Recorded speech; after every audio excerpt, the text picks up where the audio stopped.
যুদ্ধটা যদি long term হয় তো বাংলাদেশের জন্য একটা খারাপ পরিস্থিতি হবে এবং দ্রব্যমূল্যের দাম বেড়ে যাবে। বিশাল অংশ আমাদের আয়ের হচ্ছে রেমিটেন্স, সেটা আসে হচ্ছে আমাদের মধ্যপ্রাচ্য থেকে। বাংলাদেশের অর্থনীতির যে একটা মেরুদণ্ড, গার্মেন্ট সেক্টরের পরে রেমিটেন্সের যে সেক্টরটা, এটা পুরোপুরি কলাপস করবে। খুবই প্রত্যাশা করি যে আমাদের একজন নাগরিকও যদি কোনো রাষ্ট্রে যদি সে ক্ষতিগ্রস্ত হয়, সেটা সরকার খুবই জোরদারভাবে প্রতিবাদ জানাবে। এবং ইরানে যুক্তরাষ্ট্র ও ইসরায়েলের যৌথ হামলার পর মধ্যপ্রাচ্য সহ বহির্বিশ্বের বিভিন্ন মার্কিন ঘাঁটিতে পাল্টা হামলা চালাচ্ছে ইরান।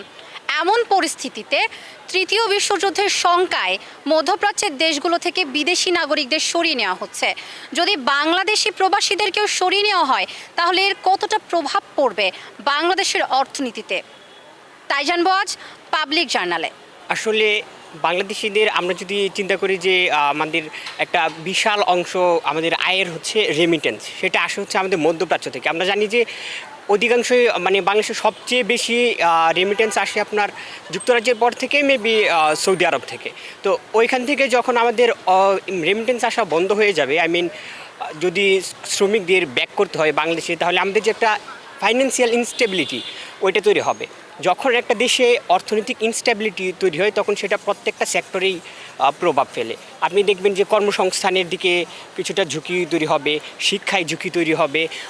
টোটালি দেশের যে স্ট্রাকচার সেটাতে উলটপালট হয়ে যাবে, কারণ অর্থ ছাড়া কোনো কিছুই বাস্তবায়ন সম্ভব হবে না। আমাদের যে উন্নয়ন সেটাও পসিবল হবে না। ক্ষতির কথা চিন্তা করলে আমরা যদি এর রুট কজেসটা দেখি, যে আমরা প্রত্যেকেই তো এই পৃথিবীতে হিউম্যান বিং, তাই না? আমাদের মানুষ হিসেবে বেঁচে থাকার যে হিউম্যান রাইটস আছে সেগুলোতে আমরা দেখি যে আমাদের মানুষ হিসেবে সিকিউরিটি পাওয়ার অধিকার আছে। তো এই সিকিউরিটি থেকেই যখন আমরা প্রথম দিক থেকে বঞ্চিত হয়ে যাচ্ছি, তো এই একটা মানুষ তার কাজ করে খাওয়ার যে অধিকার সেটা থেকে বঞ্চিত হয়ে যাচ্ছে। সে মধ্যপ্রাচ্য কাজ করে খেত, এখন তাকে দেশে বেক করতে হবে। তো দেশে আসার পরে হঠাৎ করে সে অন্য আরেকটা কাজে ইনভলভ হতে পারবে না। তো এই যে একটা ফাইন্যান্সিয়াল ইমব্যালেন্স তৈরি হবে, সেটা পাশাপাশি একই দিকে তার ফ্যামিলির উপর প্রভাব পড়বে, দ্বিতীয়ত তার সমাজ ব্যবস্থার উপর প্রভাব পড়বে, তৃতীয়ত তার রাষ্ট্র ব্যবস্থার উপর প্রভাব পড়বে। টোটালি এমন করতে করতে একটা সময় দেখা যাবে পুরো আন্তর্জাতিকভাবেই এর একটা প্রভাব পড়বে।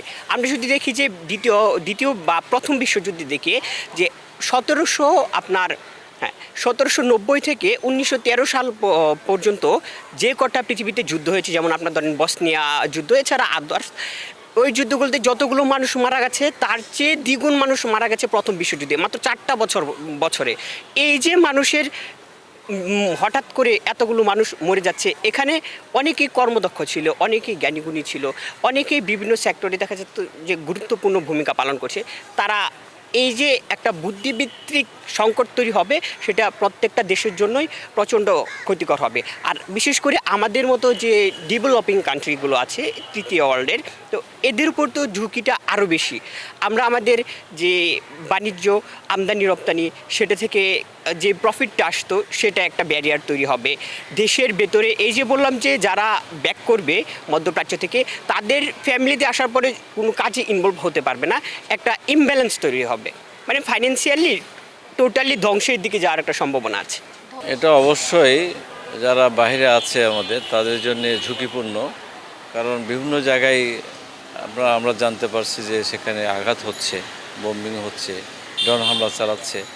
আর এই প্রভাবটা ইন্টারন্যাশনাল যে রাজনীতিটা, এটা তো আসলে সাম্রাজ্যবাদেরা চায় যে মিডল ইস্ট তাদের আন্ডারে থাকুক এবং তারা যেন কোনো কিছু তৈরি করতে না পারে, তাদের চাইতে বেশি কিছু তৈরি করতে না পারে। এই চাপটা তারা, এটা ধরেন যে পৃথিবীর প্রথম লগ্নে থেকে আছে যে আইনকে তারা নিজের খাতে ব্যবহার করবে, কিন্তু কাউকে তাদের উপরে যেতে দেবে না। জোর যার মুলুক, তো একটা কথা আছে না, প্রবাদ বাক্য, এটা পৃথিবীর প্রথম থেকেই ইতিহাসটা বা এই বাক্যটা চলে আসছে এবং এটা সত্য। আর ওরা তেলের জন্যে এবং এই আর্মসের জন্যে আর ব্যবসার জন্যেই এই যুদ্ধটা লাগাইছে, আর কিছুই না। তৃতীয় বিশ্বযুদ্ধ মনে হচ্ছে সবার কাছে, কিন্তু তৃতীয় বিশ্বযুদ্ধ এখনও হওয়ার সময় আসেনি। হ্যাঁ, ইতিহাস যেটা বলে এখনও আসে নাই। এটা স্নায়ুযুদ্ধ হচ্ছে, এটা পৃথিবীর দুটা পরাশক্তির মধ্যে স্নায়ুযুদ্ধ এবং বাণিজ্য যুদ্ধ হচ্ছে। এই বাণিজ্য যুদ্ধের জন্য তারা এটাকে এই আঘাতটা করছে আর কি, এবং এটার প্রভাব গোটা বিশ্বে অর্থনীতিতে একটা প্রভাব ফেলবে। যে তেলের দাম বেড়ে যাবে, স্বর্ণের দাম বেড়ে যাবে, মুদ্রাস্ফীতি হবে। কারণ হরমুজ প্রণালী এমন একটা জায়গা যেখান দিয়ে ইউরোপ এবং আমেরিকার বা কি বলে আপনার ইয়েগুলা ওই কি বলে ওকে নৌ পরিবহন যেটা আছে, হ্যাঁ, এগুলো আসে। এই বাণিজ্য বন্ধ হয়ে গেছে কিন্তু অনেক জায়গাতে। ফলে এটা গোটা পৃথিবীতে একটা ব্যবসার একটা ঘাটতি দেখা দেবে এবং দ্রব্যমূল্য বেড়ে যাবে মাস্ট। এটা আমাদের জন্য, গোটা পৃথিবীর মানুষের জন্য অতিরিক্ত পয়সা মুদ্রাস্ফীতির কোনো গুনতে হবে। অবশ্যই প্রভাব পড়বে, অনেক প্রভাব পড়বে। কারণ তারা যদি চলে আসে আমাদের দেশে তাহলে বেকার হয়ে পড়বে, আমাদের রেমিটেন্স আসতো সেটা কমে যাবে। এতে করে আমাদের দেশও একটা অর্থনৈতিক চাপে থাকবে এবং দ্রব্যমূল্য বেড়ে যাবে, জীবনযাত্রা চালানো কঠিন হয়ে পড়বে। এটা তো স্বাভাবিক যে একটা যুদ্ধ হলে একটা অশান্তি চলে আসে, সে দ্রব্যমূল্য বৃদ্ধি পায়। এটাকে আমরা গোটা পৃথিবীর মানুষকে আমরা যেন শান্তি আসে, সেটা একটা আমাদের একটা চুক্তি করা দরকার যে আর যুদ্ধ নয়, আমরা শান্তি চাই। হ্যাঁ, যুদ্ধ নয়, আমরা শান্তি চাই। বাংলাদেশের বৈদেশিক মুদ্রার অনেক বড় সোর্স রেমিটেন্স, আর আমাদের রেমিটেন্সের মধ্যভাগ আসে মধ্যপ্রাচ্য থেকে। তাই মধ্যপ্রাচ্য যদি অস্থিতিশীল হয়, আমাদের রেমিটেন্স যোদ্ধারাও ক্ষতিগ্রস্ত হবে। তারা যদি ওইখানে কর্মসংস্থানের সুযোগ সৃষ্টি না হয়, ওখানে যদি থাকতে না পারেন, যদি দেশে ফেরত আসেন, তাহলে দেশের বেকারত্বও বাড়বে এবং আমাদের যে রেমিটেন্সের আর্নিং সোর্স এটাও কমে যাবে। আমি মনে করি যে এটা দেশের অর্থনীতিতে খুব বিরূপ মন্তব্য এবং খারাপ প্রভাব পড়বে। আমরা বিশ্ববাসীর কাছে সমর্থন চাই যাতে এরকম মানব বিধ্বংসী যুদ্ধ দ্রুত বন্ধ হয় এবং বিশ্বে শান্তি ফিরে আসে। দেখুন, এটা তো রাষ্ট্রীয় পলিসি, কোনো রাষ্ট্রই চায় না যে তার নাগরিক অনিরাপদ থাকুক। হয়তো আমাদের চেষ্টার ঘাটতি আছে অথবা পরিস্থিতির কারণে আমাদের সমস্যার সম্মুখীন হতে হয়। আর একটা বিষয়, সেটা হচ্ছে আমরা বাঙালিরা উৎসুক জাতি। নিজেদের নিরাপত্তার কথা চিন্তা না করে আমরা বোমা কীভাবে ফেলতে হয় সেটা দেখতে চাই। এটা একটা বড় প্রশ্ন। তবে আমি বলবো সবাইকে, জীবনের মূল্য সবার আগে। যারা আমরা যেখানে যেভাবেই থাকি, আগে নিজেদের জীবনের নিরাপত্তা নিশ্চিত করব, তারপর আমরা বাকি অন্য কাজ করতে আগ্রহী হব। এই ধরনের বড় যুদ্ধ শুরু হয় তাহলে অবশ্যই প্রবাসীরা বাংলাদেশে ফেরত আসবে, যদি বড় আকারে বৃহত্তর যুদ্ধ শুরু হয়। এবং এই ফেরত আসার ফলে বাংলাদেশের অর্থনীতির যে একটা মেরুদণ্ড, গার্মেন্টস সেক্টরের পরে রেমিটেন্সের যে সেক্টরটা, এটা পুরোপুরি কলাপস করবে। যেহেতু মিডল ইস্টেই হচ্ছে আমাদের সকল গার্মেন্টস, আমাদের সকল রেমিটেন্স যোদ্ধারা আছে। তো এক্ষেত্রে বাংলাদেশের ইকোনমির যে ফরেন রিজার্ভ, এটা তো অনেক মাত্রায় কমে যাবে। একই সাথে হচ্ছে কি হবে যে বাংলাদেশের যে অন্যদিকে তো হচ্ছে আমাদের এক্সপানশন নাই, গার্মেন্টস সেক্টর ছাড়া এক্সপোর্টও কমে যাবে, তেলের উৎপাদনও কমে যাবে, তেলের দাম বেড়ে যাবে, উৎপাদন কমে যাবে এবং হচ্ছে ইকোনমিতে বড় ধরনের প্রভাব পড়বে। তো এটা তো হচ্ছে মারাত্মকভাবে ইকোনমিকে কলাপস করবে। দ্বিতীয়ত হচ্ছে বাংলাদেশের এটা তো শুধুমাত্র ফরেন রিজার্ভকে সমৃদ্ধ করে না, এটা হচ্ছে আমাদের জীবনযাত্রার মানটাকে সমৃদ্ধ করে। বিশেষ করে সিলেট অঞ্চলে, উত্তরবঙ্গে বা অন্যান্য অঞ্চলে প্রচুর পরিমাণে বিদেশি আছে। তো তারা যদি মিডল ইস্ট থেকে ফেরত আসে, তাহলে হচ্ছে আমাদের যে সোশিও ইকোনমিক যে লেভেল আর ওই লেভেলের যে ডেভেলপমেন্টটা, এটা অনেকাংশে কমে যাবে এবং এটা বড় ধরনের একটা প্রভাব পড়বে। এটা আমাদের বাংলাদেশের ইকোনমির জন্য একটা ডিজাস্টার হবে। বিদেশের মাটিতে প্রবাসীদের নিরাপত্তার যে দায়িত্বটা, সেটা সরকারকে নিতে হয়। এবং সরকার যদি ভালো করে সিদ্ধান্ত নেয় যে হচ্ছে আমরা বিদেশিদের, যারা আমাদের রেমিটেন্স যোদ্ধা আছে, তাদেরকে সিকিউরিটি দেবো, বিদেশের মাটিতে তাদের অবস্থানটাকে শক্তিশালী করব, তাহলে সেই অবস্থানটাকে শক্তিশালী করা সম্ভব। কিন্তু সরকার আমরা যে জিনিসটা দেখি, আমাদের রেজিম ছিল, সেখানে হচ্ছে ওই ধরনের ইনিশিয়েটিভ নেওয়া হয়নি। এখন নতুন সরকার আসছে, আমরা আশাবাদী যে হচ্ছে সেখানে এই সরকার হচ্ছে নতুনদের জন্য, প্রবাসীদের জন্য তারা গুরুত্বপূর্ণ সিদ্ধান্ত নেবে এবং প্রবাস থেকে যারা ফেরত আসে তাদের ব্যাপারে যেসব বিশৃঙ্খলাগুলো আমরা দেখি, তাদের ম্যানেজমেন্টের যে বিশৃঙ্খলাগুলো, সেই বিশৃঙ্খলাগুলো হচ্ছে তারা ম্যানেজ করার চেষ্টা করবে। তো আমি আশাবাদী যে হচ্ছে বর্তমান সরকার এটা একটু কী করার চেষ্টা করবে। আর ইন্টারন্যাশনাল জায়গা থেকে যদি বলি, অন্যান্য দেশের, বিশেষ করে উন্নত কান্ট্রিগুলো তাদের প্রবাসীদেরকে যেভাবে ম্যানেজ করে, বিশেষ করে ভারতও যেভাবে ম্যানেজ করে, আমরা কিন্তু সেভাবে পারি না। তো আমাদের এই রাষ্ট্রীয় যে মিসম্যানেজমেন্ট, সেই মিসম্যানেজমেন্টটাকে হচ্ছে একটু গুরুত্ব সহকারে দেখতে হবে আর কি। সবার আগে বলি যে অবশ্যই প্রতিটা যুদ্ধই পৃথিবীর জন্য এবং মানবতার জন্য ক্ষতিকর। এবং আপনি যেটা বললেন, আমি শিওর জানি না যে মধ্যপ্রাচ্য থেকে মানুষ যদি আসলেই পাঠিয়ে দেয়, এটা তো আমাদের জন্য খুবই, বাংলাদেশের অর্থনীতি বলেন, আমাদের সামাজিক অবস্থান বলেন, বা যে কোনো দিক থেকেই, যেমন আমার পরিবার থেকেই বিদেশে থাকে, তো সেক্ষেত্রেও একটা অসুবিধা। সো আমি মনে করি যে যে কোনো পর্যায়ে হোক, যে কোনো ভাবেই হোক, এই যুদ্ধগুলো বন্ধ হওয়া উচিত এবং যুদ্ধের পরিবর্তে শান্তি হওয়া উচিত।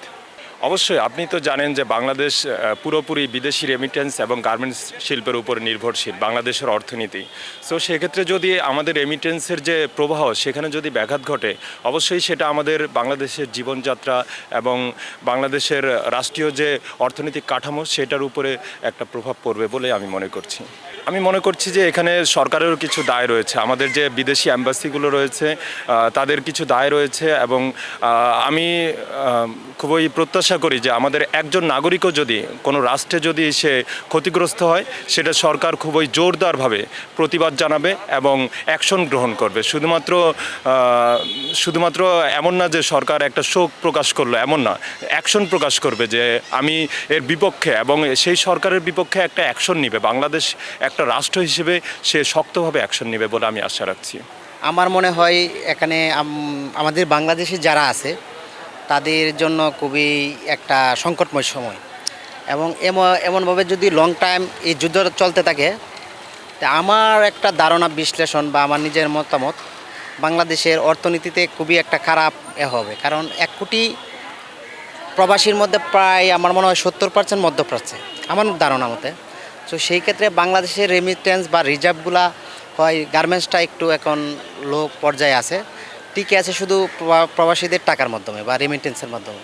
সেই ক্ষেত্রে এখানে যুদ্ধটা যদি লং টার্ম হয় তো বাংলাদেশের জন্য একটা খারাপ পরিস্থিতি হবে এবং দ্রব্যমূল্যের দাম বেড়ে যাবে, জীবনযাত্রার মান বেড়ে যাবে, বিভিন্নভাবে বিভিন্ন সমস্যার আমরা সম্মুখীন হব। তো আমরা চাই এই যুদ্ধটা আন্তর্জাতিকভাবে জাতিসংঘের মাধ্যমে যাতে এই যুদ্ধটা অবসান হয়। তো আসলে এই যুদ্ধটা ইরান বলছে যে যুদ্ধটা শেষ করব আমরা, কারণ তাদের আত্মবিশ্বাসটা এরকম মনে হচ্ছে, তারা এখন পর্যন্ত এগিয়ে আছে আমি যতটুকু জানি। এবং তবুও আমরা চাই যে শেষ বলে কিছু কথা নেই, আন্তর্জাতিক যুদ্ধ বা রাজনীতি সব কিছুর মধ্যেই। আমি বিশ্বাস করি যুদ্ধটা যত দ্রুত সম্ভব শেষ হবে ততই ভালো। আর যদি লং টাইম হয় আমাদের বাংলাদেশের জন্য, যেহেতু আপনি প্রশ্নটা করছেন আমাদের বাংলাদেশের অবস্থা কী হবে, সেই ক্ষেত্রে বাংলাদেশের অবস্থা খুবই খারাপ পরিস্থিতির মধ্যে পড়বে। মধ্যপ্রাচ্যের দেশগুলো থেকে অন্যান্য বিদেশি নাগরিকদের মতো বাংলাদেশি প্রবাসীদেরকেও সরিয়ে নেওয়া হলে বড় প্রভাব পড়তে পারে বাংলাদেশের অর্থনীতিতে, বিপর্যস্ত হতে পারে দেশের অর্থনৈতিক খাত, এমনটাই মনে করছেন সাধারণ জনগণ। পাবলিক জার্নালে আজ আমরা তুলে ধরার চেষ্টা করলাম সাধারণ জনগণদের সেই ভাবনাগুলো। তাবাসসুম সেজুথি, ঢাকা জার্নাল।